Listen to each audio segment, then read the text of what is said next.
Hello friends, आप सभी का स्वागत है हमारे YouTube channel are basic math में। दोस्तों, हम लोग हिंदी पढ़ रहे थे और हिंदी का एक वीडियो जिसमें हमने को हिंदी के कुछ तथ्यों के बारे में देखा था। चलिए उसके सेकंड पार्ट में, उसके दूसरे वीडियो में हम लोग हिंदी वर्णमाला का अध्ययन करते हैं। ओके फ्रेंड्स, दोस्तों ऐसा कोई एग्जाम नहीं होता है जिसमें हिंदी आ रही हो और उसमें से हिंदी वर्णमाला से क्वेश्चन ना आए। ठीक है, तो हिंदी वर्णमाला से 2-3 क्वेश्चन ज़रूर आते हैं। ओके फ्रेंड्स, तो हम इसको आज पूरी तरह से कवर कर लेंगे एक वीडियो में। आप इस वीडियो को लास्ट तक देखिएगा, आपको डेफिनेटली हिंदी के जो वर्णमाला से क्वेश्चन आएंगे वो बिल्कुल क्लियर हो जाएंगे। ओके फ्रेंड्स, तो चलिए दोस्तों वीडियो को शुरू करते हैं। दोस्तों हिंदी वर्णमाला में बहुत सारे क्वेश्चंस होते हैं और जो बहुत इंपॉर्टेंट होते हैं। ठीक है, चलिए देखो पहले हिंदी वर्णमाला होती क्या है इसको देख लेते हैं। हिंदी वर्णमाला क्या होता है? वर्णों का एक व्यवस्थित समूह होता है। ठीक है, वर्णों का एक व्यवस्थित समूह होता है। ठीक, वर्णों का समूह बोल दोगे तो थोड़ा और लगेगा, क्योंकि एक वो व्यवस्थित क्रम में रखा गया है। ठीक है, जो भी रखे हैं उसको एक बहुत ही व्यवस्थित ढंग में रखे हैं, इसलिए बोलते हैं उसको वर्णों का एक व्यवस्थित समूह होता है। ठीक है, अब दोस्तों वर्ण क्या होता है? वर्ण क्या होता है? भाषा की सबसे छोटी इकाई। ठीक है, भाषा की सबसे छोटी इकाई क्या होती है? वर्ण होती है, जिसके अंतर जैसे कि हमारा का आ गया, आ गया, पा आ गया, आ। ठीक है, तो ये सब क्या होते हैं? ये वर्ण होते हैं। दोस्तों जो ये अक्षर होते हैं इनके नीचे हलंत लगा होता है, ये छोटा सा जो होता है इसे हलंत बोलते हैं। इसका मतलब ये पूर्ण वर्ण अक्षर नहीं होता है, ये पूरा का नहीं होता है, इसमें का के बाद आ आता है। आप कोई भी वर्ण ले लीजिए, जैसे बोलते का, खा आ, लास्ट में आ आता है। ठीक है, तो जो जैसे कोई पा है, पा, तो इसमें अब आ मिलता है तो ये पूरी तरह से पा बनता है। ठीक है, तो ये हो गई हमारी वर्णों की एक जो भाषा की सबसे छोटी इकाई वर्ड हो गया। उसके बाद दोस्तों शब्द होता है। शब्द तो आप सबको पता होगा, 2 या 2 से अधिक वर्णों के मेल को क्या बोलते हैं? शब्द बोलते हैं। जो कि जो एक व्यवस्थित देखो जिसका कोई एक साक्षर निकल, जिसमें कोई जिसका कोई अर्थ निकल रहा हो, ऐसे बोल सकते हैं। 2 या 2 से अधिक वर्णों के मेल को जो कि शब्द बोलते हैं, जिसका कोई सार्थक शब्द होगा। ठीक है, जो इसका कोई अर्थ निकल रहा हो। ऐसा नहीं हम कोई भी वर्ड लिख देंगे यहाँ पे तो शब्द हो जाएगा, नहीं, उसका एक सार्थक वर्ड। ठीक है, सार्थक, उसका कोई एक अर्थ निकल रहा हो। ठीक, समझ में गया? ये आपको क्लियर हो गया होगा। दूसरा दोस्तों है वाक्य। वाक्य क्या होता है? 2 या 2 से अधिक शब्दों के सार्थक समूह को। ठीक है, इसमें भी सार्थक आप सार्थक जोड़ सकते हैं। सार्थक समूह को 2 या 2 से अधिक वर्णों के सार्थक समूह को शब्द बोलते हैं, और 2 या 2 से अधिक शब्दों के सार्थक समूह को क्या बोलते हैं? वर्ण बोलते हैं, सॉरी सेंटेंस बोलते हैं। ओके फ्रेंड्स, ये तो हो गया हमारा कुछ वर्ण, शब्द और वाक्य की डिफिनेशन। ठीक है, अब चलिए दोस्तों हम लोग वर्णमाला को स्टार्ट करते हैं। ठीक है, वर्णमाला को दोस्तों आप वीडियो को लास्ट तक देखिएगा, आपको बिल्कुल क्लियर हो जाएगा सारे वर्णमाला से जितने क्वेश्चन आते हैं। सबसे पहले आप वर्णमाला में दोस्तों कितने अक्षर होते हैं? टोटल 52 अक्षर होते हैं, 52 अक्षर होते हैं। ठीक है, और 52 अक्षर को हम दोस्तों 4 वर्गों में डिवाइड करके पढ़ते हैं। ठीक है, मेनली क्या होते हैं? मेनली एक होता है स्वर, दूसरा क्या होता है? व्यंजन। ठीक है, स्वर और व्यंजन हम लोग जानते हैं। ठीक है, तो स्वरों की संख्या कितनी है? 11, और व्यंजनों की संख्या कितनी है? 33 है। ठीक है, और दोस्तों ये जो व्यंजन होते हैं मूल व्यंजन कहलाते हैं। ठीक है, और ये स्वर कितने हैं? 11 हैं। ठीक है, इसके अतिरिक्त देखो 2 अक्षर होते हैं अयोगवाह।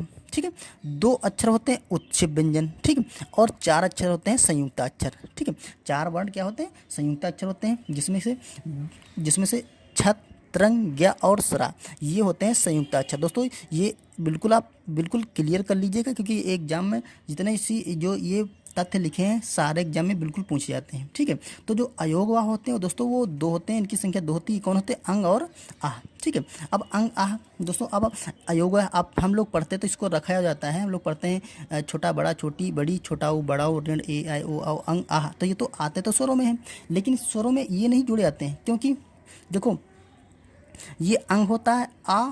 ठीक है, और अंगा से मिलकर बना होता है। अंगा नहीं पढ़ते हैं, काका काका अंगा, तो ये आ और अंगा, तो इसमें देखो स्वर भी है और व्यंजन भी आ गया।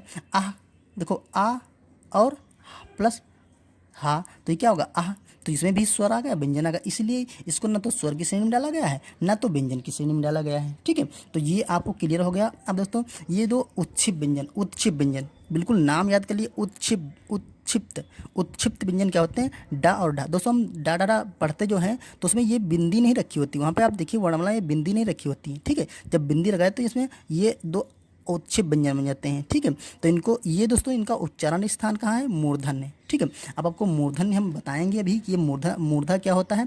ठीक है, बिल्कुल सब कुछ क्लियर करेंगे अभी आगे। सब जितने सारे वर्ण हैं सबका उच्चारण स्थान होता है, तो आप इनको यहीं पर याद कर लीजिए कि ये मूर्धन से बोले जाते हैं, मूर्धा से इनका उच्चारण स्थान मूर्धा होता है। ठीक है, अब दोस्तों आते हैं संयुक्ताक्षर। जो 4 हमारे संयुक्ताक्षर हैं, ये छत है, ठीक है, त्रा है और ज्ञा है और स्रा है। तो जो इसका ये जो मेल से किसके मेल से बनता है, ये एग्जाम में पूछा जाता है, ये अक्षर कौन से मेल से बनता है, जो छत होता है। ठीक है, ये का, ठीक, इसमें हलंत लगा दो प्लस सा। ठीक है, का और सा से मिलकर के बनता है कौन सा, छत बनता है। इसके बाद बनता है त्रा। ठीक है, त्रा तो आपको ऐसे ही पता होगा कि ता है। ठीक है, दो पहले वाले में दोस्तों हलंत लगा है, ता प्लस रा, ये हो गया क्या, त्रा हो गया।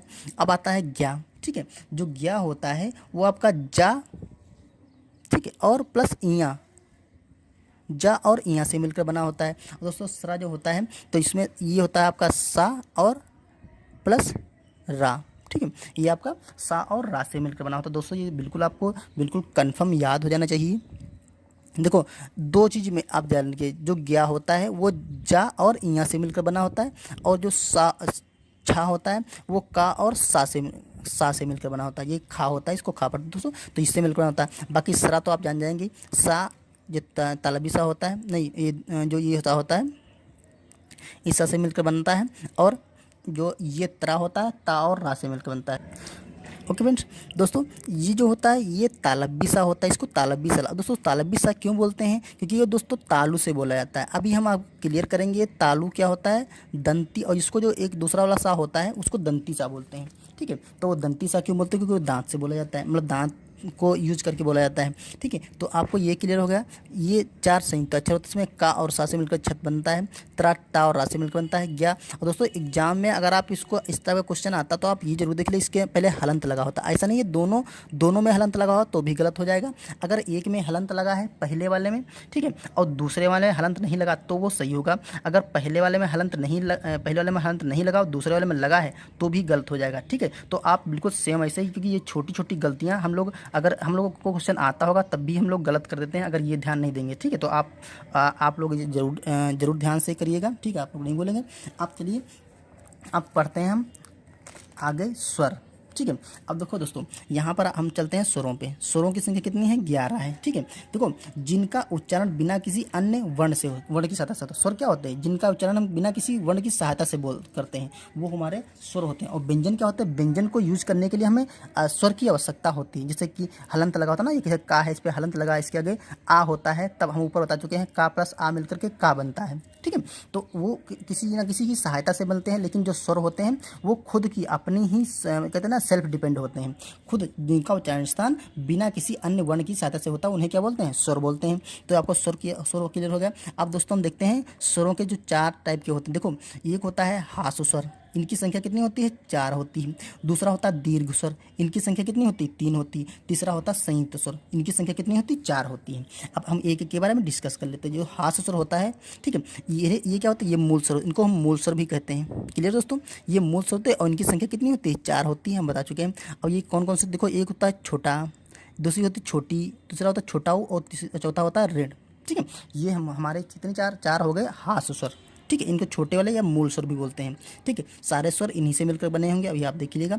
दूसरा आता है दीर्घ स्वर। दीर्घ स्वर क्या होते हैं, जो बड़े स्वर होते हैं। ठीक है, इन्हें कहते हैं, देखो मूल स्वर, मूल स्वरों के संयोग से बनते हैं। ठीक है, अब ये मूल स्वरों के संयोग से बनते हैं जो दोस्तों मूल स्वर। अब देखो ये एक और आएगा, अभी मूल स्वर संयुक्त स्वर वो भी स्वरों के संयोग से बनते हैं, लेकिन ये क्या होता है, ये समान अक्षरों के देखो समान स्वरों के से संयोग से बनते हैं, और ये क्या होते हैं, असमान स्वरों के संयोग से बनते हैं। देखिए ये ऐसे याद रखिए, मूल स्वरों के संयोग से बनते हैं। इनकी संख्या कितनी होती है, 3 होती है। अब देखिए ये होते हैं, देखो बड़ा होता है और बड़ी होती है और बड़ाऊ। ठीक है, देखो छोटा, छोटी, छोटाऊ और ऋण। ठीक है, अब ये छोटा का बड़ा, छोटी की बड़ी और छोटाऊ का बड़ाऊ, ये होते हैं दीर्घ स्वर। अब दोस्तों छोटा क्या बनता है, ये छोटा आ प्लस छोटा आ से मिलकर बना होता है। ठीक है, ये देखो समान स्वरों से मिलकर बने हैं, इसी ये हमने वर्ड यूज किया है समान, तो ये समान से बनते हैं। बड़ा क्या होता है, बड़ी छोटी ई और प्लस छोटी सी मिलकर बना होता है। तो ये भी क्या है, दोनों समान है, छोटी छोटी। और बड़ा ओ जो बनता है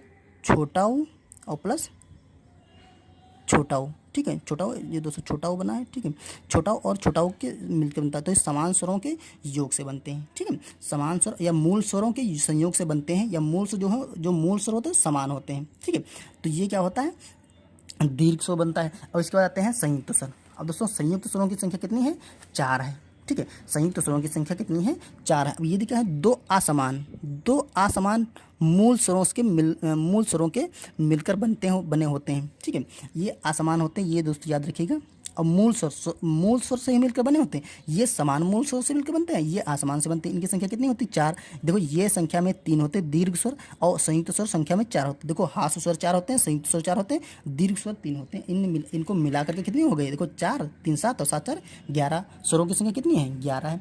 अब देखो पहला होता है ए, आए, ओ और आओ, ये 4 क्या होते हैं, ये संयुक्त स्वर होते हैं। अब ये ये जो ए होता है, ठीक है, आपका जो ए बनता है ये छोटा आ और प्लस छोटी ई से मिलकर बनता है, ठीक है, ये क्या होता है, छोटा और छोटी से मिलकर बनता है।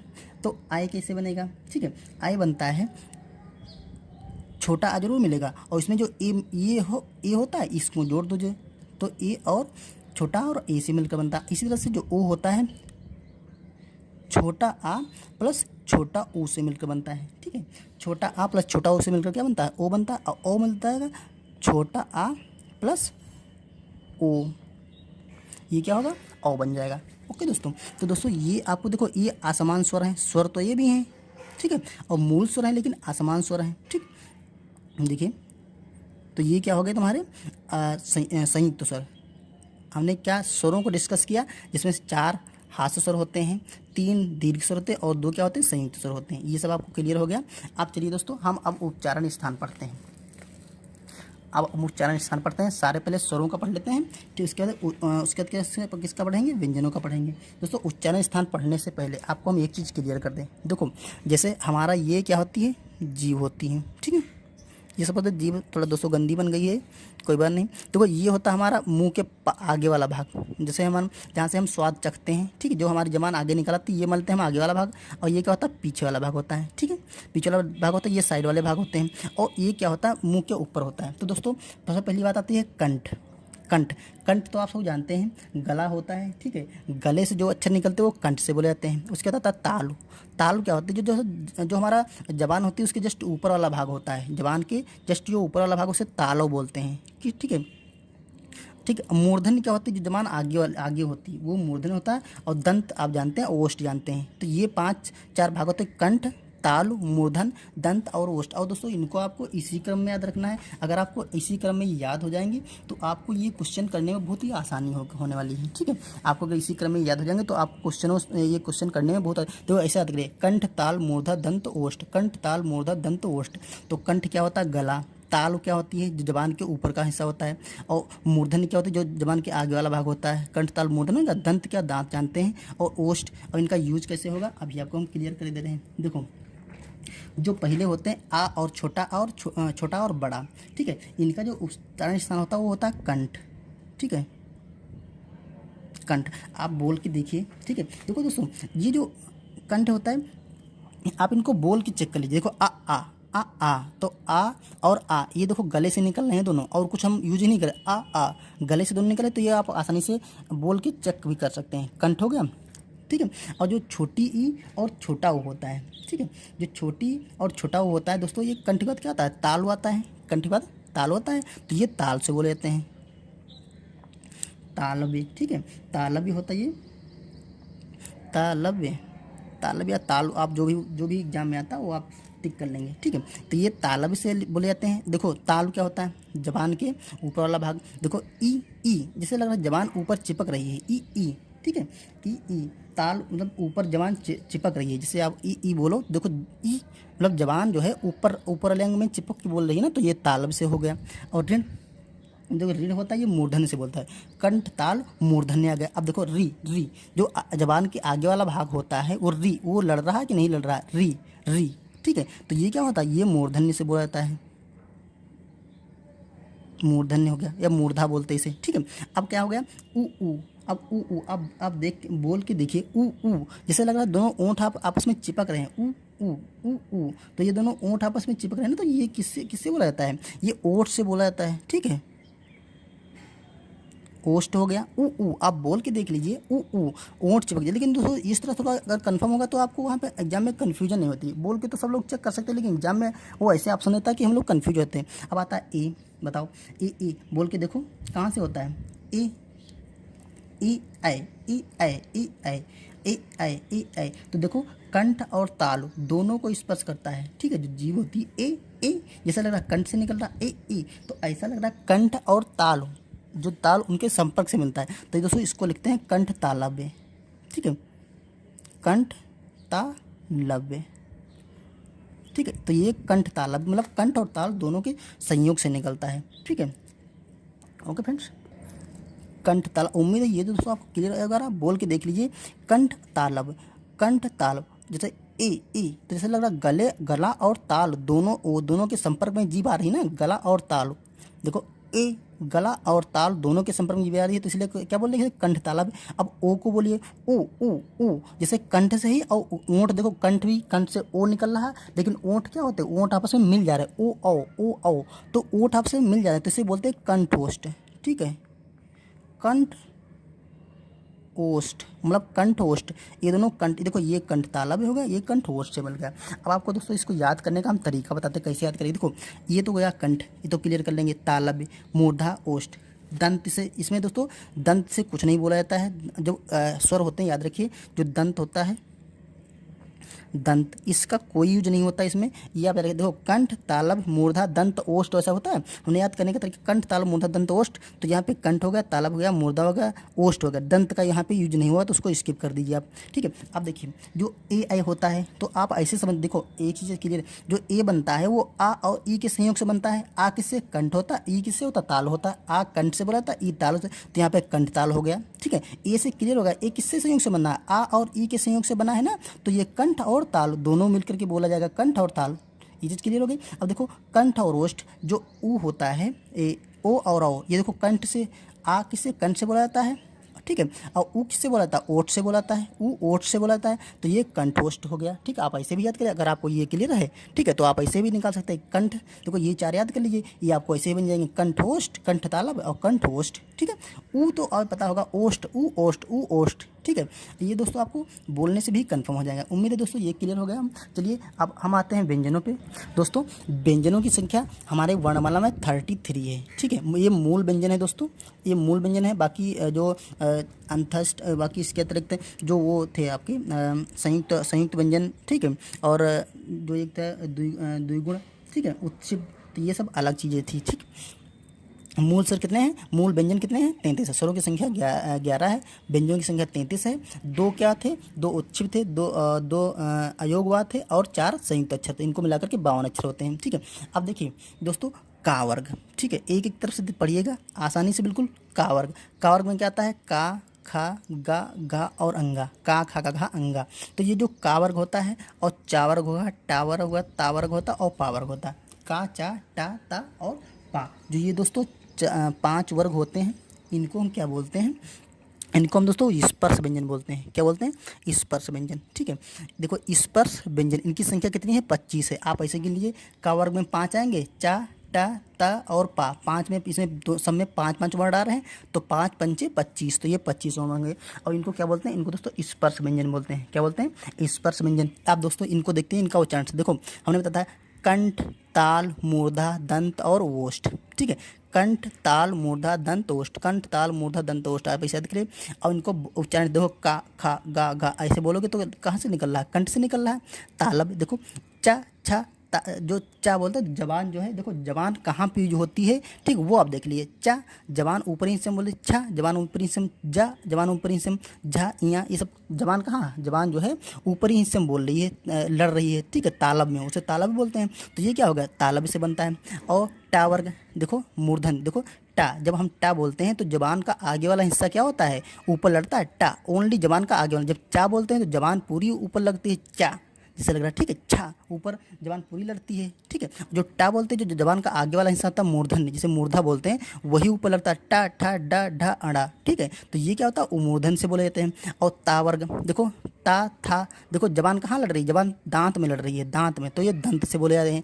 ता था दा धा ना, आप बोल के देख लीजिए, ता था दा धा ना, ये कहाँ पे, दांत से बोले जाते, दंत हो गया, ठीक है। और पावर, अब आप पा बोलो, पा फा, देखो जबान ओष्ठ क्या होता है, दोनों ओठ आपस में मिल जा रहे हैं ना, तो ये ओष्ठ से बोले जाते हैं। पा फा बा भा मा, ये चीज़ आपको क्लियर हो गई। अब दोस्तों इसके अतिरिक्त, इसी के साथ में आप इसको साथ में हमने ये लिख दिया हा, जो हा होता है वो कंठ से निकलता है, ठीक है। देखो आप इसके इस सीध में याद रखेंगे तो आपको बिल्कुल ये कंफर्म हो जाएगा कि जो का वर्ग होता है उसके साथ में हा आता है, ठीक है। हा हा देख लिया आप, हा कहाँ से बोला जा रहा है, कंठ से बोला निकल रहा है। तालब सा और देखो या और सा, या सा या सा या सा, ठीक है। देखो ये जैसे तालब से बोला या सा, जैसे जबान जो मिडिल हिस्सा होता है वो ऊपर लड़ रहा है, ठीक है, तो ये तालब से निकलते या और सा, तो ये आप चा वर्ग में डाल दीजिए, ठीक है।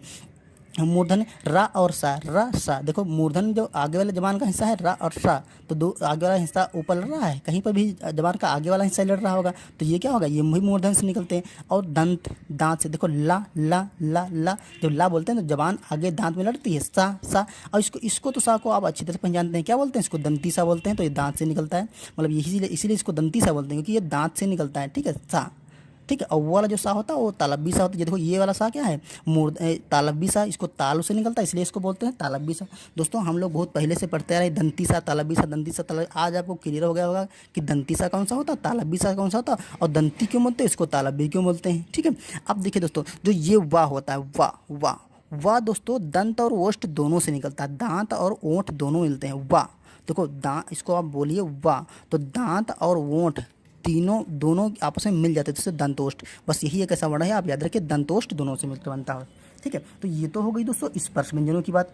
अब आते हैं हम दोस्तों, आते हैं अंतस्थ व्यंजन। दोस्तों ये इसका ये तो 25 हो गए, इसका या रा ला हुआ, या रा ला हुआ, देखो एक सीक्वेंस में याद देखिए, देखो पावर का चा टा ता पावर, ये तो सब ये पावर तो क्या हो गए, स्पर्श व्यंजन हो गए।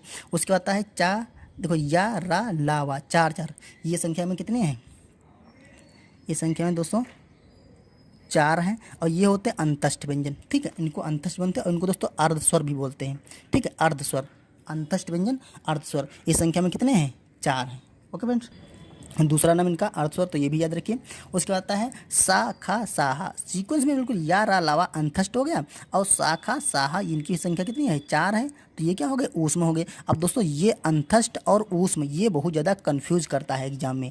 अब दोस्तों इसकी आपको ट्रिक हम बता रहे हैं, देखो या रा लावा ये पहले आता है, सा खा साहा बाद आता है, इतना तो आता है कि पहले और ये बाद में आता है। देखो आ किस में पड़ता है, अगर वर्णमाला में देखा जाए तो आ पहले पड़ेगा और ऊ बाद में पड़ेगा, तो अंतस्थ आ वाले वर्ण पहले पड़ जाएंगे, ऊष्म जो ये बाद में पढ़ता है ये बाद में पढ़ेंगे, तो अंतस्थ क्या होगा, पहले वाले अक्षर, और ऊष्म क्या होगा, बाद में अक्षर। दोस्तों ये ऐसे थोड़ा आप बनाए रखेंगे तो आपको कन्फ्यूजन नहीं होगी। जैसे एग्जाम में आ गया या किस में क्या कौन सा है, अंतस्थ देगा ऊष्म, दोस्तों ये दोनों एग्जाम में देगा जरूर ऑप्शन में, ठीक है। तो हम वहाँ पे कन्फ्यूज होते हैं कि अंतस्थ या ऊष्म है। देखो आ पहले पढ़ रहा है तो ये पहले आ रहे हैं तो ये अंतस्थ हो गए, ये बाद में आ रहा है तो ये ऊष्म हो गए, ठीक है। ऐसे आपको दोस्तों इनको घर्षण स्वर बोलते हैं। इसको जैसे शाखा शाह जैसे लग रहा है ना कि घर्षण हो रहा है, मुंह में घर्षण टाइप का हो रहा है, तो ये शाखा शाह ये क्या हो गया, घर्षण, ठीक है। इसको संघर्षी भी बोलते हैं। तो इसे आप ऐसे रखिए, वैसे एग्जाम में यही पूछेगा, ठीक है। अब फिर छत रंग ज्ञा सरा, ये संयुक्त व्यंजन हो गए, ठीक है, संयुक्त व्यंजन हो गए। इनके ये किससे, ये योगाक्षर होते हैं, ठीक है, ये योग से मिलते हैं। बताओ 4 संयुक्त होते हैं, तो ये 2 वर्णों के क्या मिलते हैं, योग से बनते हैं, आपको हम बता दिया। जो ये आपको रिपीट करा दें, जो छा होता है वो का और सा से मिलकर बनता है, यहाँ पे हलंत लगा होता है। उसके बाद त्रा होता है, ता और रा से मिलकर बनता है, यहाँ पे हलंत लगा होता है। उसके बाद जो ज्ञा होता है ये क्या होता है, जा और यहाँ से मिलकर बनता है, जा और ई से मिलकर बनता है, ठीक है।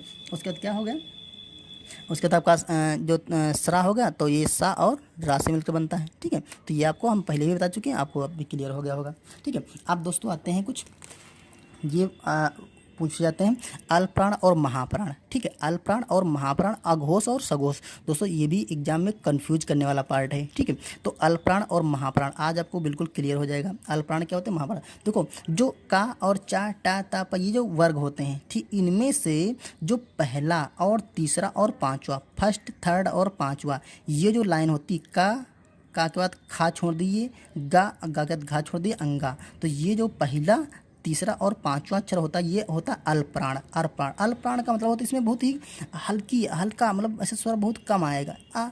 ये का, खा, ग, घा, अंगा, ठीक है। तो इनमें हल्की आवाज आती है इसलिए उनको अल्पप्राण बोलते हैं। और इसके जो बीच में ये यहाँ पे खा आएगा, यहाँ पे क्या छूट गया, घा को छूट गया, तो यहाँ पे खा और घा किस में आएंगे, महाप्राण में आएंगे, ठीक है।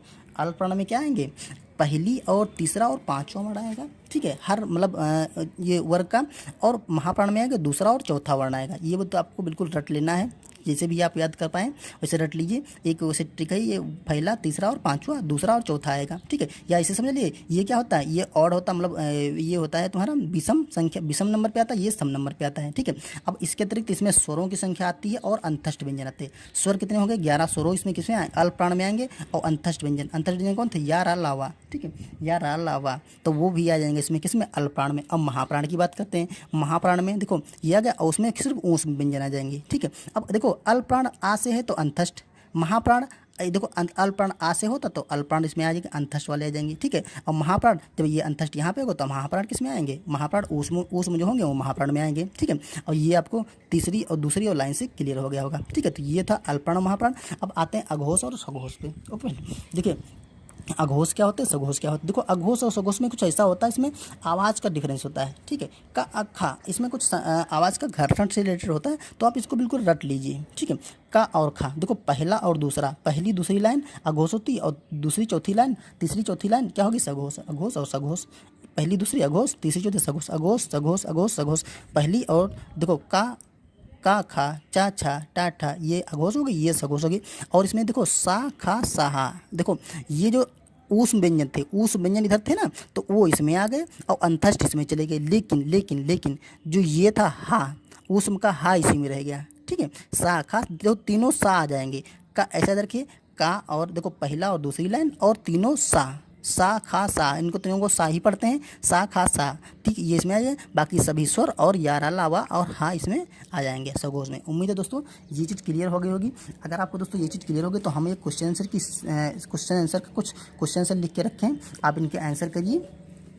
देखिए सबसे पहला, भाषा की सबसे छोटी इकाई क्या होती है, वर्ण, शब्द, स्वर, वर्ण। देखो यहाँ पे स्वर आया ऑप्शन में, लेकिन आप इससे कन्फ्यूज मत, तो ये वर्ण की, भारत की सबसे जो छोटी इकाई क्या होगी, वर्ण होगी, ठीक है। तो ये आंसर आपका वर्ण हो जाएगा। दूसरा, निम्नलिखित में से ऊष्म व्यंजन कौन सा बताइए दोस्तों। ऊष्म व्यंजन को अंतस्थ और ऊष्म कौन से होते हैं, ऊष्म। देखो अंतस्थ पहले यार, अलावा अंतस्थ हो गए, शाखा, साहा ऊष्म हो गए, तो ये हो गया ऊष्म व्यंजन, ठीक है। ये किस में आएगा, स्पर्शी व्यंजन। अघोष व्यंजन कौन सा बताइए, अघोष और सघोष। अघोष कौन सी लाइन आते हैं, अघोष लाइन कौन सा है, ठीक है। तो कौन सा था, देखो का और खा क्या थे, अघोष थे, ठीक है। का और खा अघोष थे और तीसरी यानी पहली दूसरी लाइन अघोष थी और दूसरी चौथी सघोष थी, तो इसमें क्या आ गया, खा आ गया, ये आंसर हो गया। दूसरा, अनुनासिक व्यंजन नहीं है। अनुनासिक मतलब जो अनुनासिक कौन से होते हैं, 5 दोस्तों होते हैं अनुनासिक, हमने बताया है आपको, जो 5 होते हैं लास्ट के। देखो अनुनासिक अगर आपको हमने नहीं बताया तो आप ऐसे समझ लीजिए, जो लास्ट वाली लाइन होती है, जो महाप्राण की लास्ट वाली, जो देखो अंगा होता है, इया होता है, अड़ा होता है, ना होता और माँ होता, दोस्तों ये अनुनासिक होते हैं। आई थिंक ये हमने नहीं बताया आपको ऊपर है, लेकिन आप जान लीजिए। जो हमारे स्पर्श व्यंजन होते हैं, का वर्ग, का वर्ग, चा वर्ग, टा वर्ग, ता वर्ग और पा वर्ग, इसका जो लास्ट वाला इया, अंगा, इया, अड़ा, ना और मा, ये होते हैं अनुनासिक दोस्तों, ठीक है। अनुनासिक व्यंजन होते हैं। और अनुनासिक को आपको ऐसे ही पता होगा क्या होते हैं, नाक से निकलते हैं। अनुनासिक से अंगा, इया, अणा, ना, मा, तो ये अनुनासिक नाक से निकलते, तो ये अनुनासिक का पहचान जाएंगे। इनकी संख्या कितनी होती है दोस्तों, इनकी संख्या होती है 5, ठीक है। आप यहाँ पे देख लीजिए 5 संख्या होती है। तो कहता है इसमें से नहीं है, तो नहीं, देखो अंगा हो गया, इया हो गया, तो ये या नहीं है, ठीक है। निम्न में से ओष्ठ से उच्चारण स्थान किसना होता बताओ, ओष्ठ से कौन सा बोला जाता है, पा वर्ग, पा, फा, बा, भा, मा, ये ओठ से ये दूसरे निकलते हैं, ठीक है। संयुक्त स्वर कौन सा बताओ, इसमें संयुक्त स्वर कौन सा है, संयुक्त स्वर देखो एक थे मूल स्वर, तो आ मूल स्वर हो गया। दूसरा थे मूल स्वर दीर्घ स्वर, तो ये ऊ दीर्घ स्वर हो गया। संयुक्त स्वर क्या हो गया, जो स्वर जो डिफरेंट स्वरों के योग से बना हो, ठीक, उसे संयुक्त स्वर हो गए, ठीक। व्यंजनों की संख्या कितनी है बताइए, व्यंजन कितने हैं, 52 तो वर्णमाला में वर्ण है, 22 तो कुछ भी नहीं, 33 व्यंजन है, ठीक है। छा किन 2 अक्षरों के मेल से बना बताइए, छा किससे बनता है, का और सा से मिलकर बनता है, ओके। और याद रखिए इसमें हलंत लगा होगा, पहले वाले में, दूसरे में हलंत नहीं लगा होगा। स्पर्शी व्यंजनों की संख्या कितनी है, ठीक है। आप बताइए स्पर्शी जो व्यंजन है, स्पर्शी व्यंजन उनकी संख्या कितनी है, आपको पता होगा दोस्तों कितनी है, 25 है, 33 क्या है, 33 पूरे व्यंजन है, लेकिन स्पर्शी व्यंजनों की बात करें तो 25 हैं, जिसमें से 5 अनुनासिक होते हैं लास्ट वाले, ठीक है। संयुक्त अक्षर कौन सा वर्ण नहीं है, बताइए संयुक्त अक्षर कौन सा वर्ण नहीं है। देखो त्रा भी है, ज्ञा भी है, ये वाला सा संयुक्त अक्षर नहीं है, क्लियर।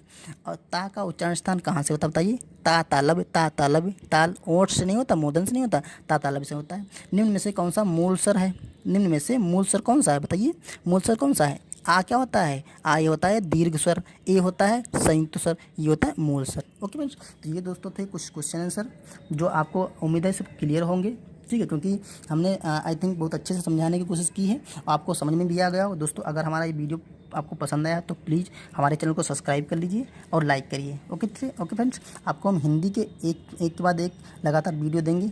ओके दोस्तों, आपको हिंदी पूरी क्लियर हो जाएगी। ओके फ्रेंड्स, चलिए मिलते हैं किसी नेक्स्ट वीडियो में किसी नेक्स्ट टॉपिक के साथ। तब तक के लिए अपना ख्याल रखिए, अपनी तैयारी करिए। थैंक यू दोस्तों, थैंक यू सो मच।